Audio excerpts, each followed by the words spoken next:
Bossman Show here with Coach Michael Fly of the Florida Gulf Coast Eagles out of the Atlantic Sun Conference. Coach, what's good out of Fort Myers, man? Always good down here, brother. About 75 degrees right now and sunny. And anytime it's not like that, we're confused down here. So it's hard to have a bad day in Fort Myers, South Florida. I'm confused too, Coach. It's 44 degrees today, Coach. I'm confused right now. In Atlanta, we're 44. Like, what's going on? But yes, indeed. Well, Coach, I must ask you, man. We talked when you first got hired in 2018, full time as the head coach. I've been an assistant for a long time at Florida Gulf Coast. So tell me, Coach, what's been the biggest improvements in the program since you took over as you're the head man now going forward?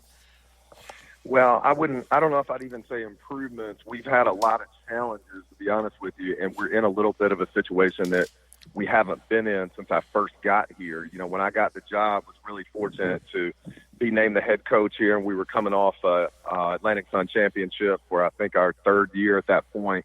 We had Brandon Goodwin go to the Atlanta Hawks now and is playing well for those guys, but lost him to graduation. Lost Zach Johnson, who was probably going to be preseason player of the year, to a grad transfer. Lost all of our other starters as well to graduation. So it was a little bit of a rebuild, when I got the job. So what we've kind of done is we relied on some transfers last year that had been here before. Some guys played well, some guys did not. So we've kind of hit reset and recruited a pretty good mix of high school kids that are learning and growing, some junior college kids to try to keep us as mature as possible. But this is really the first time for years and years we were able to kind of reload a little bit. And just based on, kind of numbers from a graduation standpoint, the last 2 years, it's been, hey, we got to rebuild this thing into what we think it can be. So it's been an interesting challenge, but I was really proud of our guys. Even losing all 5 starters from a championship team and multiple pros, we were able to finish third in the league last year, had the best home record in the league. So I think we're moving in the right direction, but still got a lot of work to do.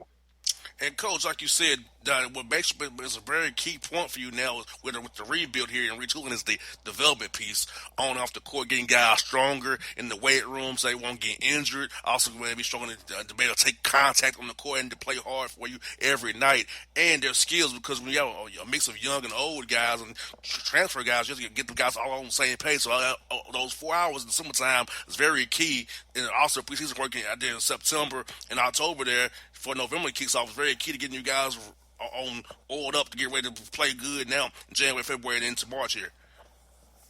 For sure. I'm so blessed. The staff that I've got around me is tremendous, and I'll just touch on the guys that do the things you mentioned. I've got Travis Wallace as my strength conditioning coach who was at UCF, was at VCU. He's been at a really good level in college.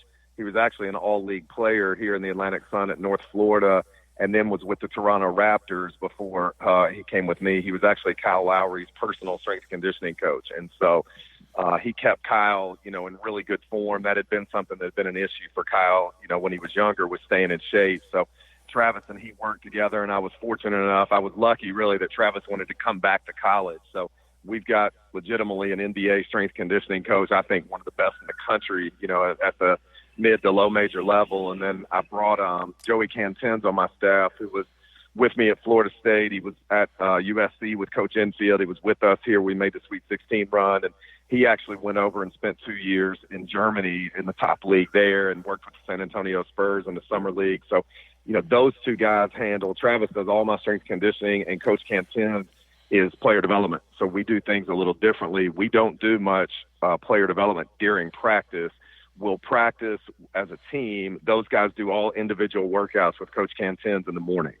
So that way you're getting better as an individual, and it's not just, hey, we're going to spend 10 minutes in practice like a lot of programs do. So I think I've got at this low to mid-major level, I think we've got two of the best in the country at just what you're talking about, strength conditioning and also developing guys and skills and making sure they're improving.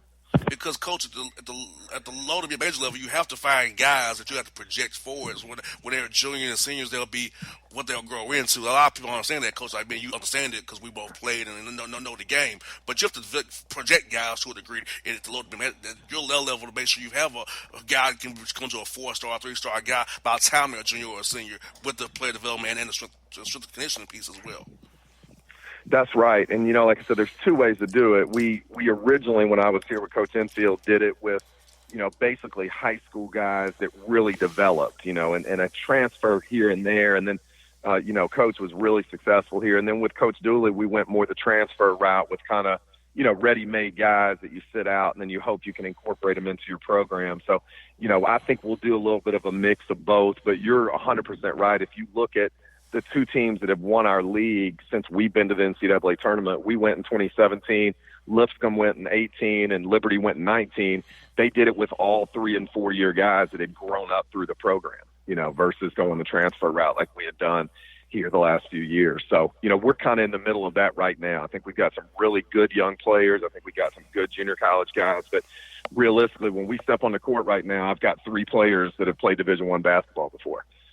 Wow, yeah, that's definitely a interesting thing right there, Coach. And like for you guys, like the state of Florida is a very good recruiting ground. You got 4 schools in the A-Sun right there in Florida, which is yourself, Stetson, North Florida, and Jacksonville right there. So trying to compete for the same kind of player. So how do you differentiate yourself, Coach, in your program?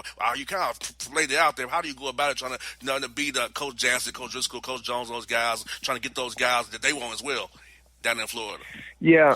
I think we all probably recruit a little different guys just based on skill and kind of, what our programs are about. But we've been really fortunate. When I first got here from Florida State, Coach Enfield and I had a lot of relationships within the state of Florida based on our time in Tallahassee. So that kind of gave us a little bit of a jump on the competition early. And then guys that we were not able to even get on the phone when we first took the job here, 2 years later, you're in the Sweet 16, and now you're able to get guys on the phone that are getting high major recruitment. So we've kind of run the gamut here, being able to recruit certain kids in Florida based on the success that we've had. And, after the 2013 run, we signed some guys from the state of Florida that probably in a normal year we have no chance to get. And, those guys kind of led to the next one, to the next one, to the next one. So the state of Florida is really, really taking care of us. I've actually got 3 coming in next year from Orlando as well. So, we've been fortunate in that, the other schools, they get some good players in the state too, but based on our success and kind of my ties for now going on, let's see, I was 3 at Florida State and this is 9 here for 12 years. I really got to compliment the high school coaches, the AAU coaches in the state of Florida that have really taken care of this program. Now, Coach, a lot of people are saying this. I told them in the past. You got to play a rough non-con schedule. You got 3 wins, but people don't understand it's a lot that goes in there. You have to play guarantee games. You have to go on the road a lot. Can't get some people to come in and play you at your place when doing non-con. So 3 wins is not what you want. But do you feel like your team really grew from adversity? Which you have three D1 guys that you haven't played D1 ball before. At least get 3 wins, get them a taste of it before they jump into the A-Sun play here as they are right now. We did, JR, but I honestly, I've told people even here locally this. If I had it to do over, I probably would have scheduled a little differently. We scheduled the past 2 seasons as if we had all those all-league guys returning every year like we had in the past. And that's kind of what our fans have become accustomed to, and the people here is playing a really, really hard schedule. But, if you look around the country at some of the most successful mid-major programs, they don't play, a crazy hard game every night. What a lot of programs have done is they'll play, 6 to 8 tough games, sometimes 4 to 6, and then they're going to play 4 to 6 that if they feel like if they play well that night, that's a win. Well, what we did was go out and schedule the guarantee games, which is part of it. We played 3 of those. And then we played all programs that were either coming off 20-win seasons, league championships, and that's just kind of what we've done here. But it was tough for my guys because, in reality, we're losing to programs that where we are as a program right now, on paper, you probably should lose to. Now, we were fortunate to beat FAU, and we had a couple of built-in with non-ones, but I do think it helped us grow. What was hard was keeping those guys' confidence up that, hey, listen, you're not the team that your record indicates, but you're playing against junior, senior on the scouting report right now, and we're rolling out there with, at any point I look on the court, I got 3 freshmen, a sophomore, and a JUCO guy, so it's just where we're at as a program. But I do think it makes you tougher, it prepares you, but you do have to fight a little bit, keeping guys' confidence up when really you're losing some games that when you make the schedule, you say, hey, we better play really well tonight or this one's going to be a hard one to get. You got that right, Coach. I think, like you said, playing against those high majors and quality mid majors will help them down the road, whether it be this year, will never happen next year, and on beyond. Because the experience they get now, they're like, oh, we've done this before. It's not new to us anymore. It's not novel now. We've already been through this situation, so it's all good going forward. That's right. And if you look even at some of the best teams we've had here, one of the reasons we were able to make the run in 13, now we played some very winnable games in other parts of the schedule, but as far as at the top of the schedule, my mind that doesn't float on me too bad here. It's been a few years. I believe we played VCU, Iowa State, St. John's, Miami, and Duke that year. So when we got into the NCAA tournament, they had played just as good of teams and tougher venues, actually. So that's kind of the model we've always followed. But with a team that's one of the most inexperienced teams in the country, which is what I have right now, you also want to be smart to schedule a few wins in there, and that's something we probably need to do a little more in the future if we're going to be young. And Coach, you got 3 wins in conference play now. You've got six wins on the year now. 3-3 in conference Yep. play. You got NJIT coming up this weekend. So how are your team feeling now with the guy that got to A-Sun play now, getting 3 wins, and have an opportunity to prepare really good for NJIT, a team that came with North Florida and beat those guys like a week or so ago down there. So those guys are ready to play coming down south for sure.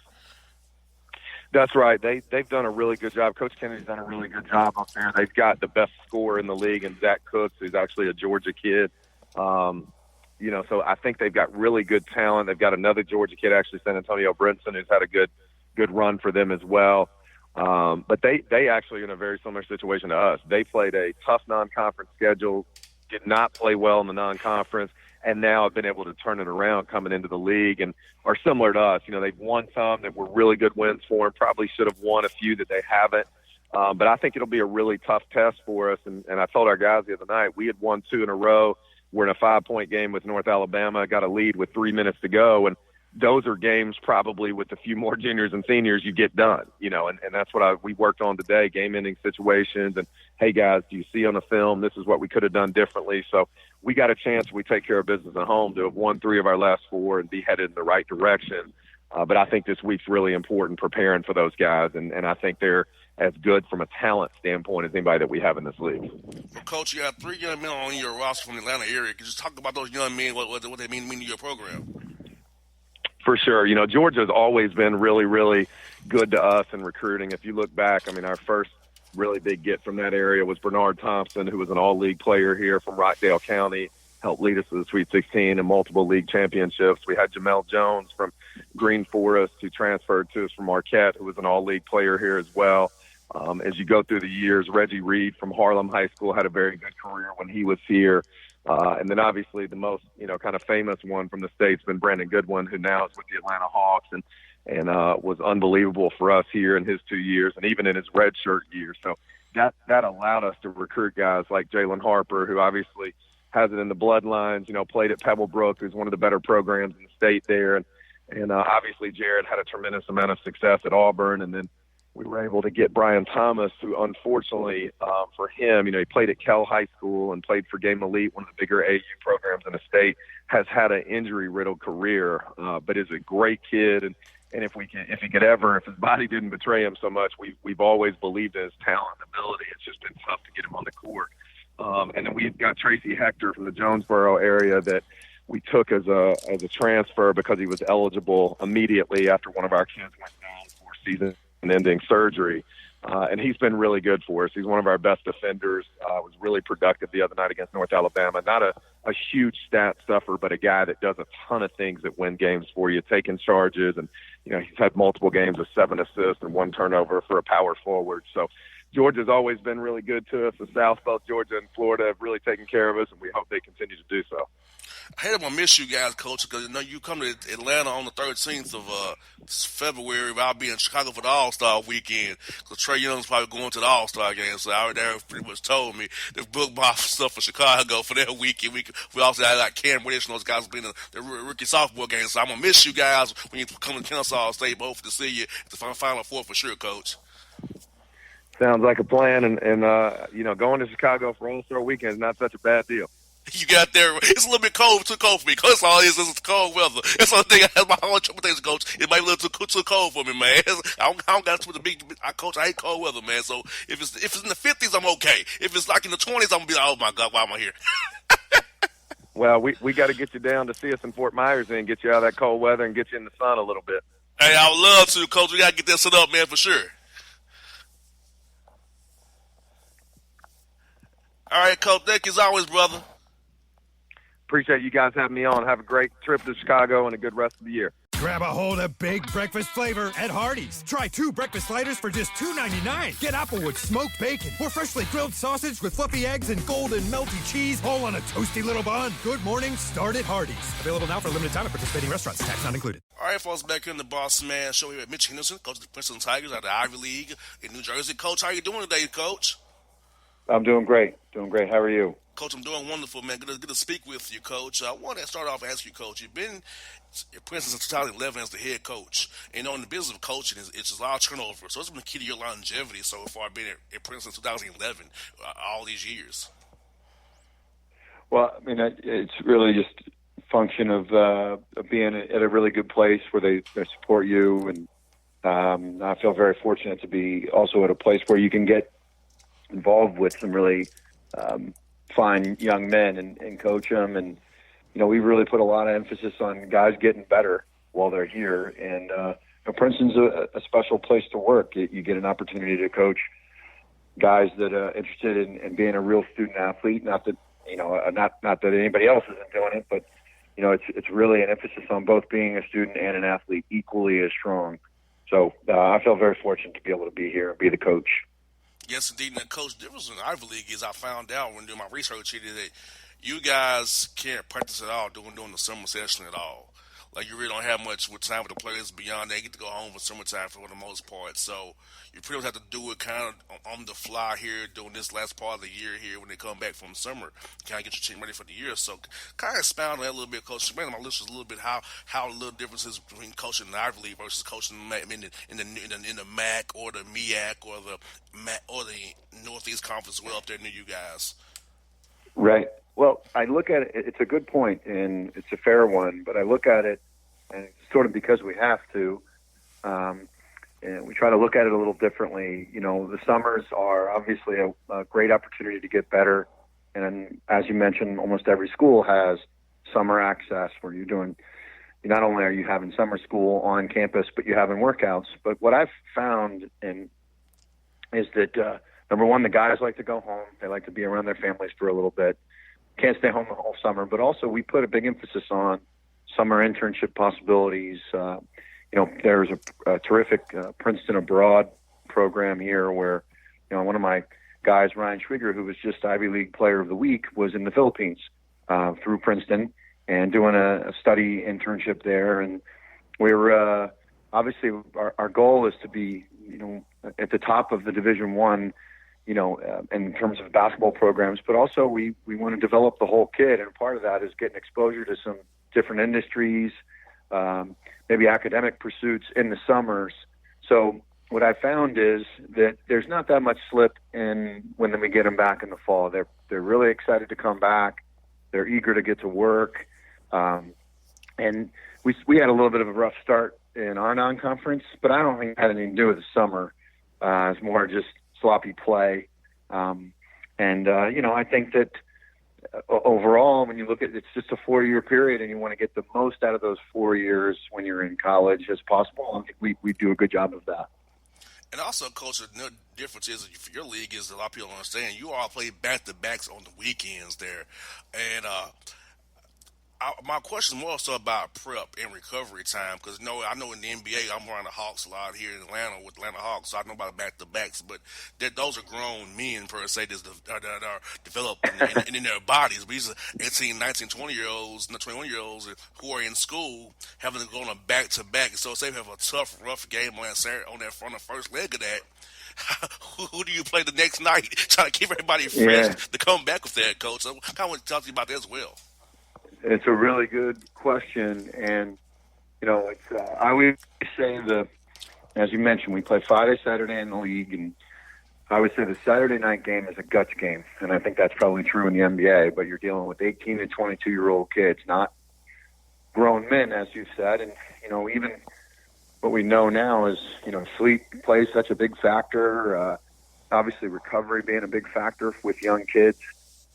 So we put a big emphasis on guts, right? Like you got to push through fatigue. And, the unfortunate thing is the team that you're playing against has the same exact schedule that you have. So they're also, having had played 24 hours before. And, you can't lose your mental focus on that night. And, we've seen the trend in the NBA of resting guys on those back-to-back weekends. And obviously for us, our goal is to win the league. And in order to do that, you've got to get 2 games on those big weekends. Yeah, and Coach, as far as the prep, you all may maybe watch a film on that Saturday morning before the game, or because I doubt you can really do a shoot around after a tough night on a Friday night. So you got to really trust the guys to really be participating in that film session as well, or the scouting report when you play that Saturday game as well. Yeah, it's what we do, and that's what works best for us is. Well, Monday, Tuesday we prepare for the Saturday game, and then Wednesday, Thursday we prepare for the Friday game. And, the guys know that they're not playing, the Monday, Tuesday, they know that game's not till Saturday, but we try to give them a little base understanding. So, but Wednesday, you've sort of got their full attention, Thursday, and then obviously play the game Friday, and you act as if you're playing just one game. I think that's worked best for us. And then Saturday morning, you kind of just completely get rid of whatever happened on Friday night, and you treat it like one more game. And, we've all these guys have played AAU basketball. They've played 3 games in a day. They've seen a lot of different kinds of situations in their summer travel. So they're used to playing a lot, but the focus is the most important thing. I think that's what you're getting at. And that's where really where we try to hit them on Friday morning, walk through base and out-of-bounds plays, and then review the tactics that we're going to have for that night. I hear that, Coach. I think it's so interesting to me because I can see it from the NBA perspective. Here in the college game as well, it's very interesting to me and my listeners because I know we're not used to it down here, but it's just to be able to hear it and hear you lay it out so eloquently like that, Coach. It's great to hear for sure. Well, I appreciate being able to talk through it. It's for us, it's normal, but I know it's not normal everywhere else. You got that right. Now, Coach, I think it's also good for your guys is like, I think what's also another bigger point is that your strength and conditioning coach has to be really important. Make sure the guys are in shape and keeping them from not getting injured because that piece of the equation, playing those back-to-backs with practice throughout the week, keeping those guys fresh and healthy, that guy's really key to your program and keeping your guys upright for sure.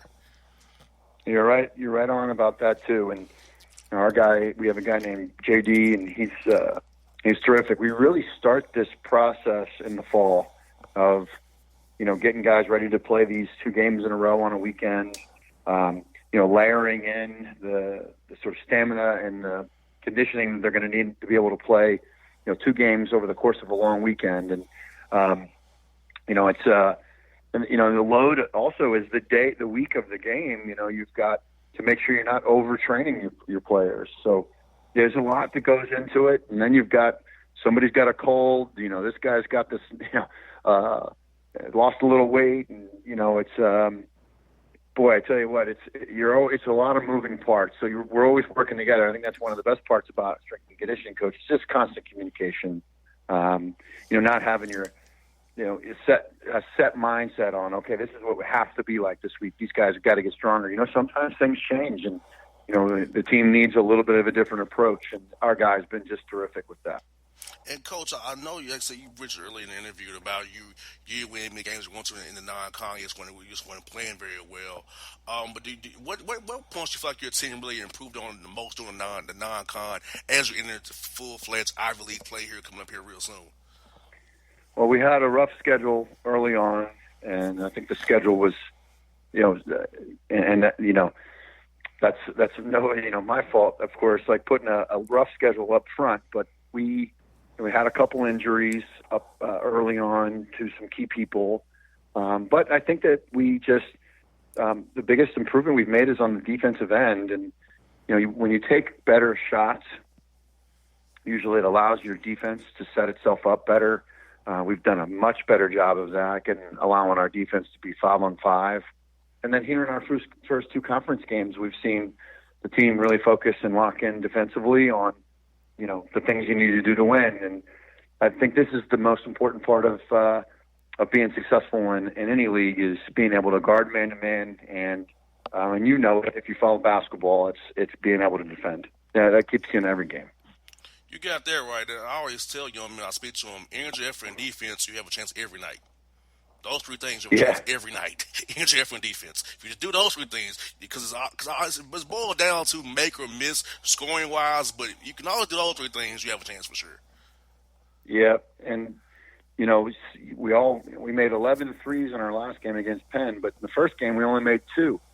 And sometimes that's going to happen, and you're going to need your defense to kick in. And I also feel like, Coach, for you playing those tough quality mid-majors and high majors, that helps strengthen your teams, get hard in their shells a little, give them some callous when they get ready to play, like say the Ivy League schools who know you guys, where they really have to execute well. So you've seen different styles. You know what you're going to get in the Ivy League for the most part. But I think having that adversity early will help them later down the road, especially when it comes down to time late in the year for that Ivy League tournament coming up there as well. I agree. The sooner you can figure out what you're going to need when the game's on the line in your non-conference schedule, the better it helps you later in the year. And it's really it's a trial. The non-conference season gets you ready for these moments that you don't exactly know are going to, how it's all going to unfold. But hopefully, and I think our group is true. This is true of our group, that these moments allow you to be best prepared to see anything. And the most important thing is that you're absolutely unafraid of the moment. That's the most important thing. You just, okay, here's where we are, let's go. And you don't fear losing or I haven't seen this before. We played Hofstra, who beat us at our place. They're a very good team. They played a matchup zone, and it did bother us. Then we saw a matchup the next 2 games, and it didn't bother us as much. So you learn, as long as you keep learning and you're not afraid, you're going to have success. That's what I got for you, Coach. So, who has been some coaches and individuals in your career who really meant the most to you as you went on your coaching journey so far? Well, I've been really fortunate to have been around great coaches as a player. So, Coach Pete Carew, when I was an undergrad, the guy that I played for in college, his name is Bill Carmody. I actually worked for him for a while as an assistant coach. So, I think that, and then, the ability to be able to bounce things off other coaches as you're going through, your coaching career. In particular, I've become close with some of the guys that were on the Wisconsin staff. I was in the Big Ten for a little while. But I think really who you surround yourself with on your own staff, that's key too. The staff is terrific. They work really hard to prepare our guys to be their best. Coach Hampson, thanks for coming on the show today. I hope to see you at the Final Four. If you come down with the Final Four, see you at the Final Four for sure. And I best let's see you as well in the Ivy League season going forward, Coach. I really appreciate your time, and thanks for having me on. Anytime, Coach. Thank you so much, sir. Okay, take care. It's Mitch Henderson on the Bossman Show. How do you feel about your office? Is it just a space for your company, or is it a space to help you grow your company? From new HQs to satellite offices, with WeWork, you can find a space that works for you. Visit we.co/space matters to learn more. Folks, back in the Bossman Show, Derek Kellogg of the LIU Sharks, now with us of the Northeast Conference. Coach, what's up in the city, man? Everything is fantastic. We've had some great weather.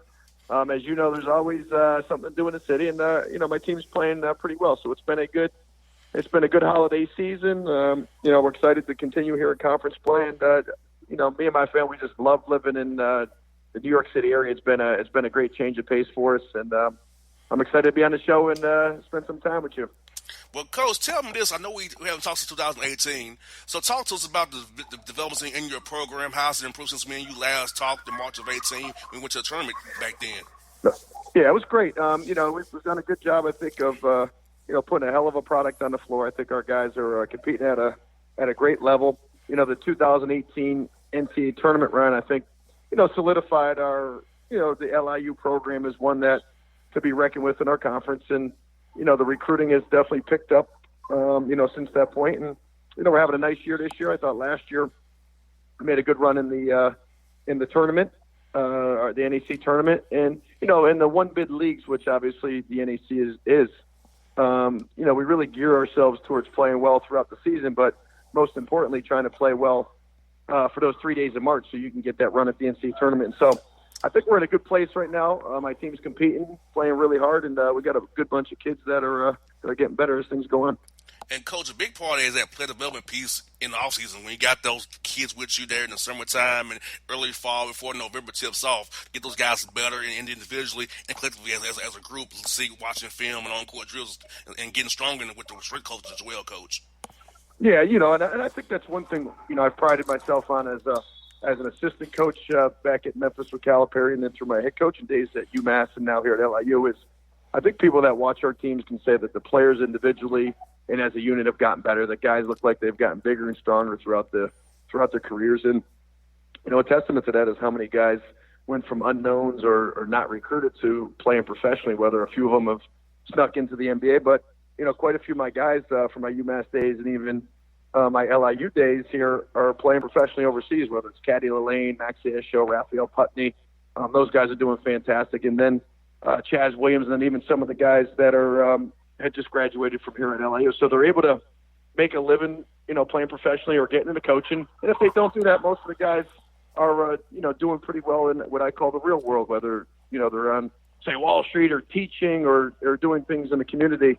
I'm most proud that we've had a great graduation rate. All my guys have pretty much graduated, that they're doing good, positive things in the community. And I think the more guys that we can put out there that can be role models for kids, hopefully that's, going to continue the trend of having more positive influences for the young people. Most definitely, Coach, because these young men, when they're with you, their job is to go to school and play basketball and grow into men. And hearing the church congratulate most of your guys, APR's real high there, getting guys in the community, becoming community men, that's a great statement for you and your staff, coaches. I love hearing so. Yeah, well, I appreciate that. Our APR is 1,002 years running, and hopefully that'll continue. If you're on the line to graduate, you will. And more often than not, I've been able to graduate. When I say we've put the kids in a position where they can graduate in 3 years. And, with summer school and sometimes winter session and some online classes that they can take at different occasions. I think the kids nowadays and age should shoot for graduating early and played it last year with grad school under their belt. To me, that's a great opportunity for a free education. And then while you're doing that, I believe that the kids should learn about community service and getting into the environment and getting into their community to spend some time to give themselves good work experience for when they actually enter the real world when they get out of college. And, Coach, for the young men here in Atlanta, I feel like they can go to your school, LIU, Brooklyn up there with LIU now, and still get a great city experience, get to play for a great coach like yourself, and get a great degree behind them, and learn about life in a big city like Atlanta, and play basketball, live their dream, hopefully play professionally. If not, like we said, build on Wall Street, be a businessman, entrepreneur, or a teacher, or a husband. Yeah, and I agree with you fully. I think there's definitely some similarities. We're one of the few schools remaining that are actually a downtown school. We're in downtown Brooklyn, and in the last, give it 5 or 6 years, there's been more, 60 to 70 story high rises going up with condos and restaurants and things within walking distance to the campus. So what's really happened here is downtown Brooklyn is now really an extension of downtown Manhattan. It's one train stop from Wall Street. It's one train stop from the Statue of Liberty and, the Freedom Tower. And then you can get to Times Square and 3 stops on the Q train. So it really is an unbelievable experience in a city where, the saying, if you can make it in New York, you can make it anywhere. Now that I've lived here, I understand kind of what that means. And there's so much opportunity and so much things that you can be successful at. It's a good selling point for kids that want to really try to make it. Now, Coach, in non-conference schedule, you always on the road a lot, of course, because you play guaranteed games, play away a lot. So talk to us about where your team really improved on, having faced adversity, been on the road a lot, doing the non-con, and seeing different styles of play as you get ready for this NEC grind you're on right now. Well, it's funny you mention that because while you're going through it, sometimes the biggest thing is to keep your kids together, realize that, it can be a daunting task to be on the road for 12, 13 days when we went to played at San Diego State, played at Texas Tech, and then played a couple games out in Las Vegas. So those can be challenging. And I think the biggest thing is to making sure that you have good kids that realize that this is a great challenge for you. I mean, we played, and I don't think people realize, San Diego State, we're down 5 at the half, lost by 15. We're up 1 at Texas Tech at the half. I think we scored more points in the half than any team since Kansas 2 years ago against Texas Tech. So there's some positives that you need to pull out of some of those games that doesn't always end up on the scoreboard of wins and losses. So, it was a good challenge for our guys. I thought we were somewhat battle tested now coming into league, and what you realize is it prepares you to try to win on the road, which is obviously so difficult in college basketball. And I thought our guys handled the adversity in the test pretty well. Exactly, because I can only imagine being in conference, having to deal with that. Is like, hey, we can go on the road and play Fair Dickinson or Mary Mack or whoever it may be in the conference and win there because we've played San Diego State, we've played these Texas Tech, so and they're the higher level than who in our conference. We're not scared of these guys because we know how good those teams were. We was right there with those guys, so they should feel very confident playing anybody in the NEC right now. Yeah, absolutely. And I think the toughest thing for a coach is just managing the average fan or family or people that don't understand kind of the buy game philosophy or having to go on the road. So when you're sitting there at, say, 5-8 going into conference, the average fan's calling, checking in on you, asking you how you're doing, what happened at Texas Tech or San Diego State. And I think the reality of it is, your record sometimes might not be indicative of how good your team is. And I think that's something that, you can only measure yourself as a coach been through it for a long time. Exactly, and you know what? I also know as coaches that, hey, you've been defending your home court pretty well as well, so I know you probably emphasize with the guys. We got to win our home games for sure, and definitely try to split these on the road at least. Yeah, I think when you enter conference play, your main goal is to guard home court advantage, to try to win as many at home as you can, and then, honestly, we call it almost like taking some on the road, seeing how many you can steal as road games, and right now we've done a decent job of that thus far in the conference of winning a couple road games. We've played pretty well at home, and so I'm hoping that trend can continue throughout the conference play. And can I talk about that, Coach? You got to a good start in conference play. You're 4-2 right now in conference play. So talk to us about what's been the keys to your start in conference play being 4-2 so far.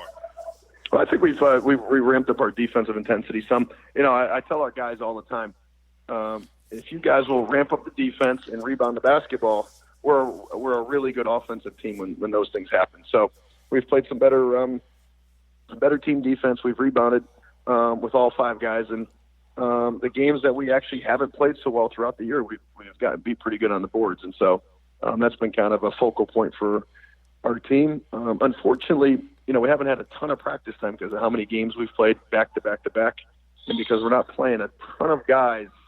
I think making sure that they're fresh and kind of feel good is as important as beating them up at practice, as some people may say.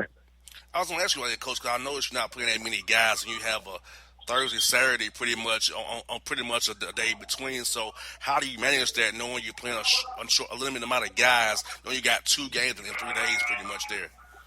Yeah, well, you have to trust your team. I mean, that they're going to mentally prepare for these games. I mean, when you play a Thursday night, 7 o'clock game and then come back Saturday at 12, 1, 2, or 4, there's not really much you can do on a Friday. I think it's as much mental as it is physical, that they understand game plan, that they can understand how we're trying to win the basketball game, and then you're really relying on your team to go execute. In a weird way, you're kind of telling them, here's the game plan, we're going to go through it, and then it's up to you guys to go win and execute. Got that right. And I feel like that's where the film room comes in handy, because I feel like the best way to teach a young man, besides being on the court, is in that film room, because the eye in the sky doesn't lie, Coach. You and I both know that. So you can point out on film where you should have been in this spot right here on the closeout, on a rotation, you missed that, or you didn't screen or all the way how you should have, or should have flared the right way. So I feel like using that film is a way to get a guy to understand, especially when you have short rest and don't have time to actually get on the court and prepare via a walkthrough or practice. Yeah, I agree with you fully. And a lot of times players, what they see in their mind and what's actually seen on the film are way on the opposite end. Night and day.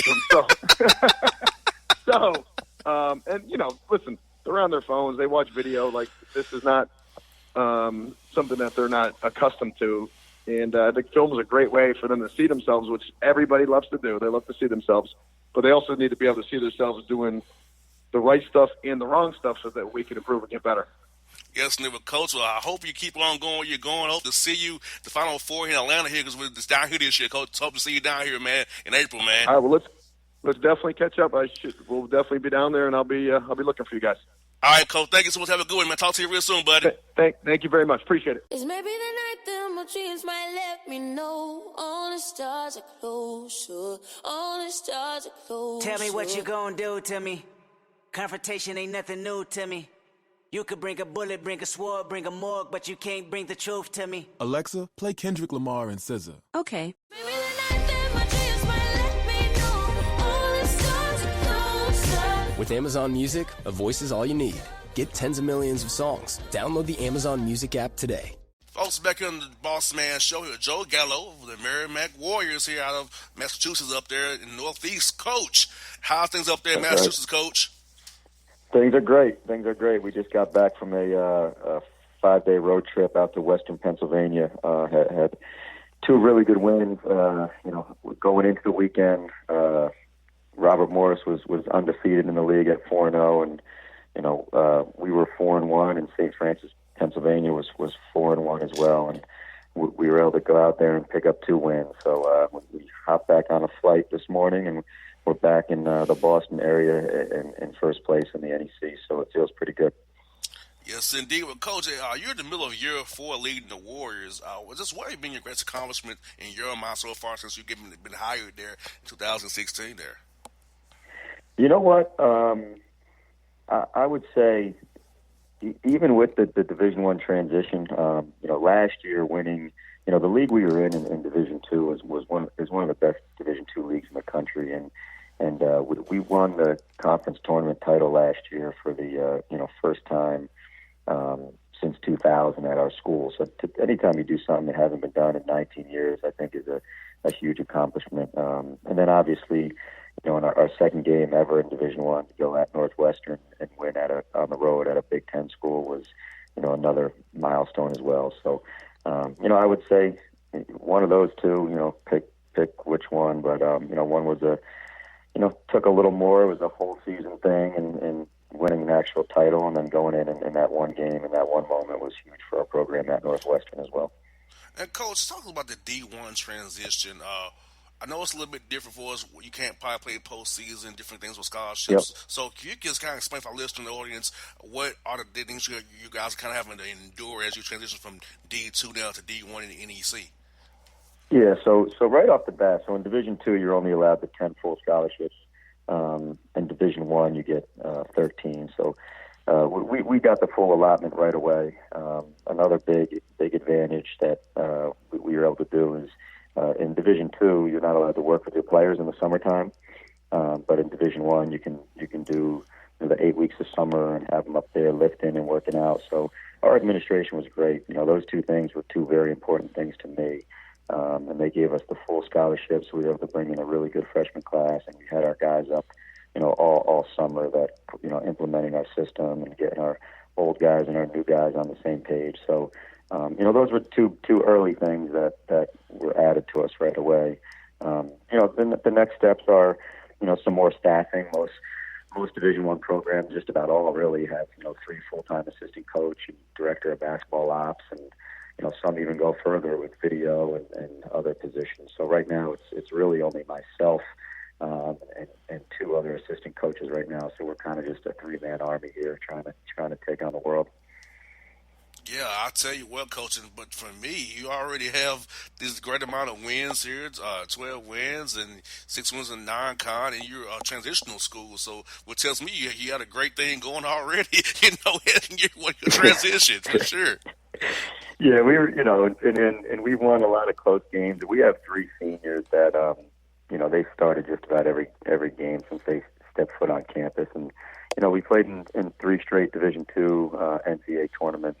And those guys have just won a lot of games. So sometimes, even early in the year, people asked about that Northwestern game. Of course, they were bigger and faster and stronger at most positions, but they were playing a lot of young guys, that have never even played in college basketball game before. So, when you have three seniors who have won, 65, 66 games in their first 3 years, no matter what the level. You get to that under 4-minute media, and it's a 2-3 point game either way. You have, one team that has a group of guys who's been through it, and a lot of time on some of these other rosters, there's some guys that haven't been in those moments before. So, our guys have, it took a few games to adjust to the new speed of the game, but from the mental side and being in close games and winning close games, I have a bunch of guys that have been through the ringer already, so that's really translated.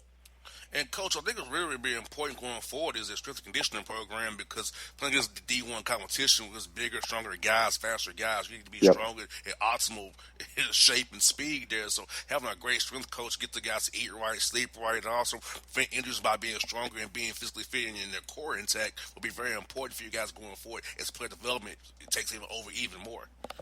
Yeah, and that's going to be huge because we think as a staff we have a pretty good eye for the basketball side of things. And in these early years we're going to have to get creative. So we may have to take a kid who's a little bit on the skinny side, or maybe we have a freshman right now who he actually hurt his foot early in September, kind of set him back a little bit. He's been playing great now, but he came in. He was a thicker kid, probably maybe 15 pounds, a little on the heavier side, but the basketball was never an issue. So we're going to try and get creative in our recruiting, and that's when that strength and conditioning side of things, to either bulk a guy up or slim a guy down, or get guys eating right and sleeping right. We'll take care of the basketball side, but and recruit that right skill level. But we are going to need guys in the weight room and doing all that stuff to get them on par physically. Speaking of the recruiting piece, I know you're pretty much in the Boston area there. Great place to be for a young man, a vibrant city. So on the recruiting trail now being D1, what type of guys are you able to go after now to come to your program that you couldn't in D2 now? And I'm now, with the success you've had so far, I'm pretty sure the phones have been answered a little bit more now. Yeah, you know what? It just makes that first conversation a lot easier. We were able to, anytime you win a league, you probably have a few players that can play in a league above you, right? So if you're winning the NEC, you probably have some guys that can play in maybe the CAA or the Atlantic 10, and that's how it was for us as a Division II. If you win that Northeast 10 conference, you're going to have a handful of players on your roster that are probably Division I guys. We just had to wait around a little bit longer in the past and sift through guys waiting out the Division I offers and seeing what they can get and having to stay on top of them. And it's a little bit easier now. We had 3 scholarships in this class, and we already filled all 3 of them in the early signing period. So just that Division I announcement and being Division I, really it makes that first phone call. Oh yeah, I know you guys. They see you on the ticker, and it's just a little bit more known now than just being. Even when you talk to people all the time about the success you had as Division II, it's just a little more of an unknown entity, and it never got people as excited as it does now. Yes, indeed. And also, I kind of mentioned a little bit, but getting 6 wins in the non-conference schedule, when you got to play guaranteed games, be on the road a lot there, and your team faces adversity, has to make you really happy knowing that your guys pull through, knowing they're in a different level of competition and how they competed that well for you in year 1 of this transition against better competition for sure. Yeah, it's been great, and I think that's really helped, especially in a weekend that just passed, because we before Christmas, we had a non-Division I home game, but we only played Army before Christmas. We had one true home game before Christmas, so we spent a lot of time on the road. I think our SID informed me last night that William and Mary has 8 road wins, and then Merrimack and Hofstra have 7 road wins, and those are the 3 teams with the most true road wins in the country. So to be in our first year and to be in company like that, having the second most true road wins at this point in the season is makes me very proud. Now, on the court, Coach, do you feel like your team got better than most doing non-conference? I know when you play non-conference, you're kind of trying to find your way, find different rotations, see different styles of play. So we feel like your team really improved on really, really well doing non-conference slate there before you got into the NEC conference for real. Well, you know what? We play we have a system on both sides of the ball. We play an extended 2-3 zone. That's been unbelievable for us. We actually lead the country in turnover rate. We're turning our opponents over, about 25% of their possessions. And then we have on offense we play, similar to how Michigan used to play under John Beilein with some of that two-guard front stuff. So our guys really know what we are and who we are, and we just really work on our system every day. And the other thing that's helped is we're actually redshirting a couple guys. So, out of our 13 scholarships, we redshirt 2 freshmen, and then we have a sophomore who had an injury, and he decided to redshirt as well. So those 10 guys, at least 9 of them, they know they're playing, and they know they're in the rotation. And that's really helped with chemistry. I actually just read an article.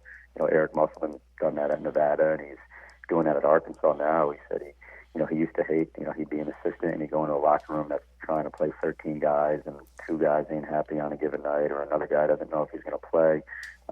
With us redshirting these guys, we've really allowed these 9, 10 guys to just come out every day and get better and play with confidence because they know the rotation is what it is. And I think that's very helped. It's really helped these guys get some game experience under their belt. Practice is one thing, but the best way to get better is to get thrown in the fire and see what you got against other people. And we're not saying guys, Coach, you keep guys very fresh and happy. You keep guys engaged as well. When you have at least those guys alive, knowing they get in the game, they get some run there. And also, come tournament time in March, we got to play back to back. Having that depth to be able to play 9, 10 guys on that third day or whatever you have to do to win it, to get that bid, it's going to be very important when you have guys who have been live all year long and playing and in shape there. Yeah, it's been great, and we actually had we've had 8 different guys lead us in scoring this year on different nights. So it's kind of pick your poison at different times. Our defense has kind of been a constant, but it's been really a different guy every night. We had Idris Joyner, who's our starting 5-man really at only 6'4". He had 28 on the road at St. Francis, PA, and 11 from 12 from the field, and that just kind of. I don't want to say it came out of nowhere, but it was a career high, and he picked a pretty good time to do it on the road against the other first-place team. So, it makes it. I think it makes us a little hard to guard. We don't have, Javaris Hayes has the ball a ton, and he's been our leader for 4 years now. But it could really be anybody on any given night that can, step up and make that big shot down the stretch. And Coach, y'all tough a game against Fair Dickinson this weekend here. Greg Herner does a great job. He's very energetic, of course. We know he's very energetic. Yeah.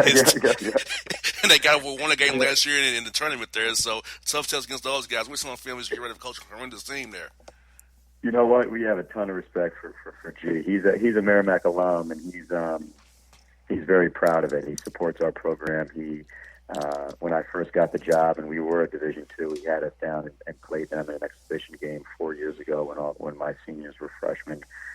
So it's these teams are going to play hard. They're going to play with a ton of energy. They're just coming off a big win. I think they struggled a little bit in the non-conference, but he's not scared to go out and play everybody. So it's really hard to gauge who they truly are until conference play comes, because they went at Notre Dame, they went at Kentucky, and that's kind of been his thing the last couple of years, is going out and playing the big boys. So we're looking forward to the challenge, and our guys are up for it. There's Caleb Bishop, their starting 5-man, played at St. Anthony High School in Jersey City, and my 3 seniors all played with him for Coach Early at St. Anthony in Jersey City. So there's a lot of knowns between the 2 programs, and we're just looking forward to go out and compete. That's what I got for you, coaches. Is who were some coaches and some individuals in the business of coaching really helped you in your career, and guys you kind of lean on when things get tough for you? Yep, that's right. And he's Greg's been like a mentor, and there's always a phone call away, and he's been texting me every year since I got the job. Anytime we have a big win, he always reaches out. So it's kind of all love when it's going to be Merrimack versus FDU between Coach Arenda and myself.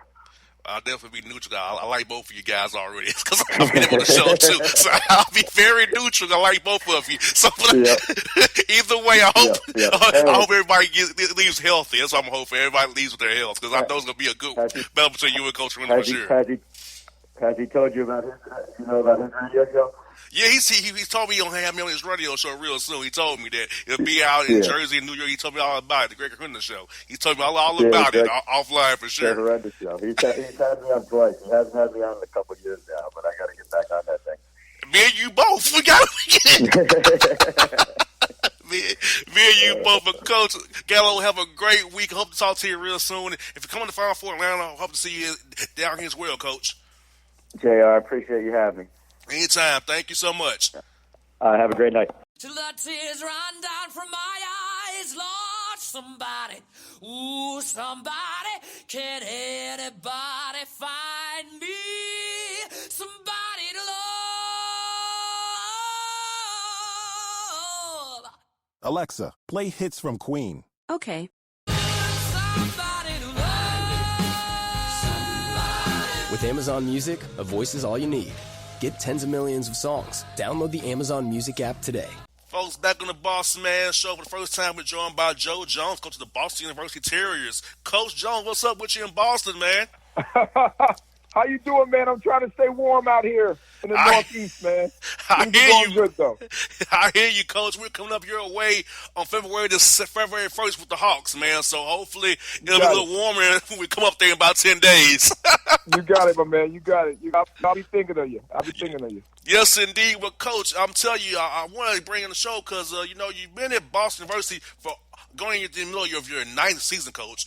What's some of the keys to your longevity in a business where so much turnover and the carousel every March and April always is turning? But how have you been able to make sure you've been at Boston University for the last 9 years? Yeah, that's a good question, my man. First, I think, I have to give a lot of credit to our administration, our athletic director, Drew Marichello, and our president, President Bob Brown. I think that's where it starts, administration, having patience, also understanding, what we stand for, what I stand for as a man and as a coach, and just trying to do the right things by my kids. And quite simply, my philosophy is I want to give my guys the best overall experience I can give them. Whether it's on the court, in the classroom, outside the classroom, we want to give them the best all-around experience we can give them. So, our guys are doing internships in the summertime. We're working them out like everybody else and trying to get them better. We're making sure they're getting their degrees and making sure they're having opportunities outside the classroom to learn more about themselves and more about the world. And so that's what we're all about, and hopefully the people here, understand that and respect that.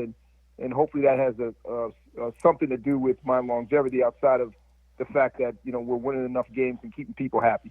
Yeah, for sure, because I feel like, in this business, they don't give you guys enough time to actually grow a program. They want you to do it in 1 or 2 years. If you don't do it in 1 or 2 years, they're going to get rid of you and start over the next process. I feel like you got to give a guy a chance to actually build a program, and you need to have the AD and to have the president and administration align with the coach so you can get that done and not be like a quick hook, as you see a lot of different places around the country where it's a quick hook on guys and they never get back into business or they be assistants the rest of their careers. No question. And now that there's so many challenges now, with trying to be successful, with kids, transferring the transfer rule and how easy it is to kind of put your name in the portal and how you can lose guys. And, it only takes losing 1 or 2 key guys that can throw you off, and then you got injuries and all the other stuff that you have. So it's not easy to be good consistently. I think that takes a little bit of luck and hard work in order to do it, and that's why I applaud guys like Jay Wright, who is my mentor and a great friend of mine, and what he's been able to do with his career for so long. It's hard to do that. My brother is the head coach at Yale, and he's never come in less than 4th place in 20 plus years. And so, when you have that, and you have guys like that around you, it helps me kind of understand what I got to do to be a better coach. Yeah, I had your brother on earlier in the year. I think I had him on like in October, November. I had your brother on the show. We were talking to him about his program at Yale. So, yeah, no doubt, man, your brother's a good dude as well. And yeah, he's a good guy. Now, for you, Coach, I know in Petula, you got to really kind of get guys who develop a little bit later. You got to find a guy and project the guys. So, player development for you guys is very, very important at Boston University. So, talk about your player development program, how you go about trying to develop young men on and off the court, and also get them stronger with your strength coach and to eat right and sleep well. No doubt. It is all those things. And it's one of those things where, it takes a village, right? So, you need to have the right strength coach. You need to have the right nutritionist, and you need to have people around that can, educate these guys on, the proper amount of sleep and what they need to be eating. A lot of times when guys come in, they don't really understand that. So you have to kind of start to break those habits and have them understand what they need to put in their bodies and how much that could impact them. And obviously, the being in the weight room and understanding how, to kind of build your body and educating them on that. So there's, you need a lot of people around in terms of that and developing these guys. And then obviously you have to have a staff that can help you develop these guys on the court and off the court. So some of the things that we try to do, as I alluded to earlier, we have our guys, especially our upperclassmen, involved in internships. So we've had guys work for lawyers and business people and architects and marketing people over the years. It's been unbelievable for them to get an experience outside the classroom. We've had 9 guys in the last 4 years get their master's degree while they were undergrads. They were able to graduate in 3 years because they're here for summer school and they're taking a full course load. And so we're really proud of those things, those things within our program in terms of how we try to give our guys the best experience we can provide. This past summer, we went to Spain for 10 days, had an unbelievable trip there, went sightseeing to all the great cities, Barcelona, Madrid, and so have you. So that was awesome. And then, we were in Mexico for 4 days around the Thanksgiving break, and that was awesome, to play in that tournament there. So, we feel good about what we're trying to provide our guys, and then we're just trying to pick the right types of people here. We're trying to get guys that really match it with the values of what we were all about at BU, and that's being a person of high character and someone that really wants to be educated and wants to take advantage of what it's all about and wants to be someone that's a leader in the community. So those are things that we kind of look for and try to stress. And right now, this is probably the best group we've had from top to bottom in terms of who we are and what we want to be. And I think they represent our university the right way. Yes, indeed, Coach. That's what you want to have in a program, as you laid out there so eloquently right there, Coach. Great job on that. Yep. And also, Coach, you got 6 wins in non-con. Has to make you happy. Knowing you got to be on the road a lot, playing different tournaments, not many home games, got to play some bye games here and there as well. No doubt. So, knowing all that that's going on, to get 6 wins has to make you really happy knowing all that that's in front of you there. No question, man. It's it's not easy, and people that coach at this level know, it's really hard to get home games, right? So you're trying your best to get home games. It's hard to do. There's some years we've only had 4. We've gone through a couple of years we've had 3 and 4 home games.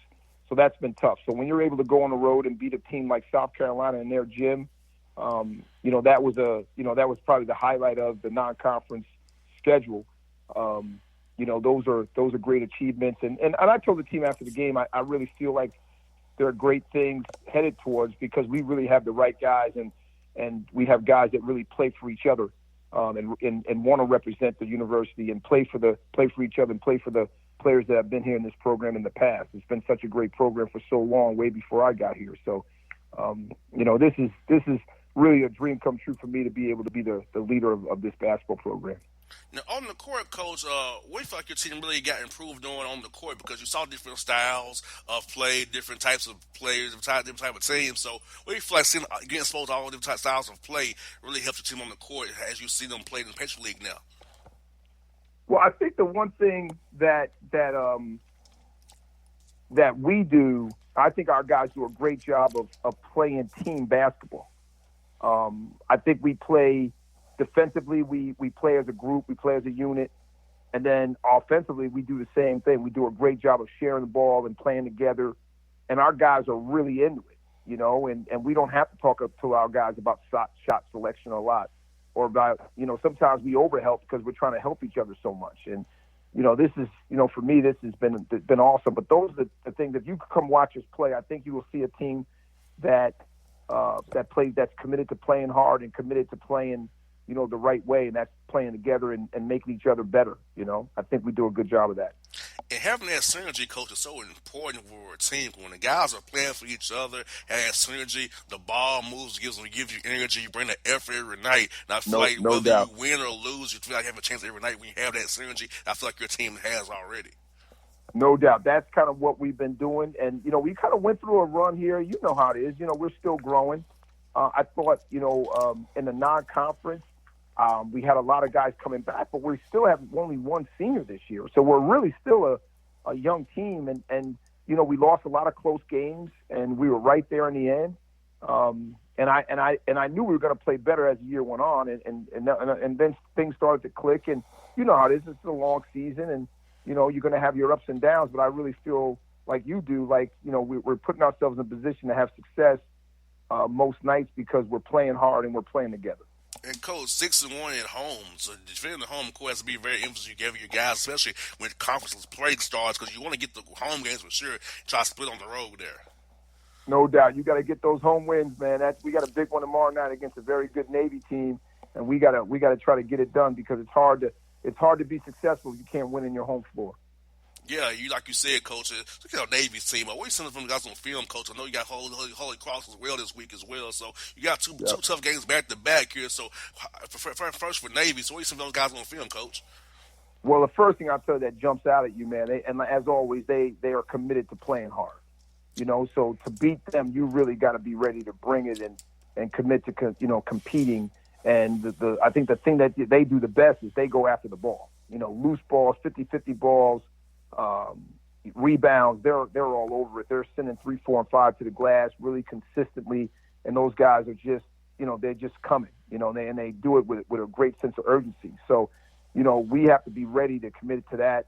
And then their perimeter is really good. They got 3 really good perimeter guys that can all beat you in different ways. And then they have depth up front where they can kind of pound the ball at the rim. So they're a really solid team from top to bottom. We have our hands full, but it's a great test. It's a great test coming off the loss we had against Colgate without our best player being able to play the majority of the time, and now coming back and playing this really good team. We're looking forward to the challenge.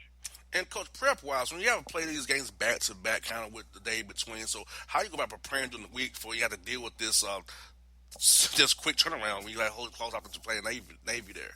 Yeah, my thing is I take one at a time. I really don't. It's so funny. I ran into the Navy coach on Monday at an event, and they're literally 40 miles away from us in Worcester, and we were at an event in Springfield, and I ran into him, and we chopped it up, and then I said, I'll see you soon, and he goes, I'll see you Saturday. I didn't even know we played them Saturday. Wow.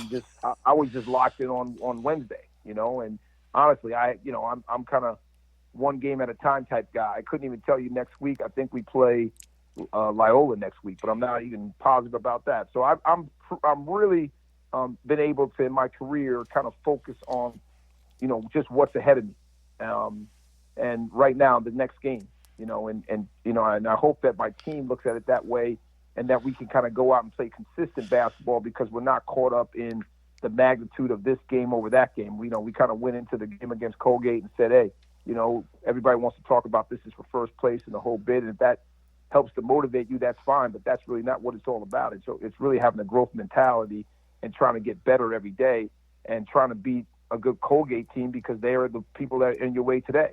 And tomorrow it's going to be Navy. They're in our way, and if we look at it that way, then we won't get too high or too low, and then we got a chance to get better. And that's what this is all about. Who's going to be at their best when you must have your best late in March, early March. And that's kind of what I'm trying to get our guys to do. And along the way, you want to win as many games as you can, and having home court as much as you can for the playoffs is crucial. So you're trying to put yourself in that situation, but really trying to get better is where you got to stay focused on. That's one of the guy for your coaches is who have been some coaches individually in your career has really had a big impact on you professionally and personally as your journey of coaching? Yeah, I'll tell you the first one is my high school coach. My high school coach was, my junior year was a great guy. He was a great mentor. Warren Isaacs, he was a great player at Iona. He was the Haggerty Award winner at Iona. That means you're the best player in New York State that year in his senior year. And then he went on and had a great career at Iona. And then my senior year had a guy by the name of Al Kendallman who I'm still close with today. I got married 20 years ago. I will say 19 years ago, and he was at my wedding and really close and gave me a lot of confidence in myself. And I never forgot that as I coach now, trying to give guys confidence. He was one of the first coaches that really gave me a lot of confidence. and helped me really succeed. I went from a guy that averaged 2 points a game as a junior to averaging 19 as a senior. And he had a lot to do with it outside of my hard work I put into the game. I thought he had a lot to do with it, reassuring me that I could be successful. So, and then college, I had a guy that to this day is, he was at my wedding as well and spent a lot of time with his family. I consider him a second father, and his wife a second mom, Paul Callahan from Mexico. And then when I got into coaching, I was fortunate enough to work for a guy by the name of Frank Romeo, who was a great coach in Long Island. And I had played against him when I was coming through. And then I got my first job at the school that he worked at, and I was able to be his middle school coach and sit on his bench for the varsity games. And and I just learned so much from him, and just his organization and his ability to get his players to play hard and play the right way. And he was just all about. He was a high character guy. He was all about the right things. And then he was the one that introduced me to the Villanova staff with Rolly Massimino and a young Jay Wright, who was the basketball ops guy at that time. We went to their camp and met Jay, and then the rest is history. Jay hired me on his first staff at Hofstra, and I learned so much from him and a guy by the name of Tom Bacora, who actually ended up becoming the head coach at Hofstra after Jay was gone and the head coach at Fordham. So, those were two guys that I learned a lot from, but I would say Jay is the one that I learned the most from in terms of, how to run a program, how to get the most out of your players.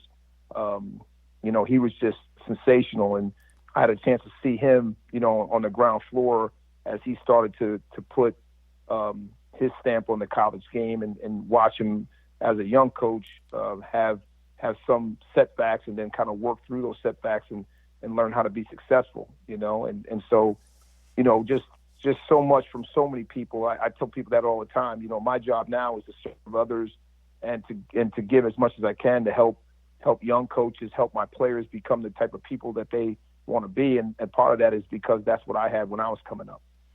Well, Coach, keep that train going. We need more brothers coaching in the business, guys. We're losing too many of us. We know we lost half of us this past carousel. So we need more brothers to keep the train going for sure. Keep that pipeline coming. You got it, my man. You got it. I'll do my best. Hey, Coach, hope to see the Final Four, man. Hope you come down to the ATL, man, the Final Four to catch you. Hope you come by the studio here and see us in April here real soon. You got it. Let's keep in touch. I appreciate the call. We'll do, Coach. Thank you so much, man.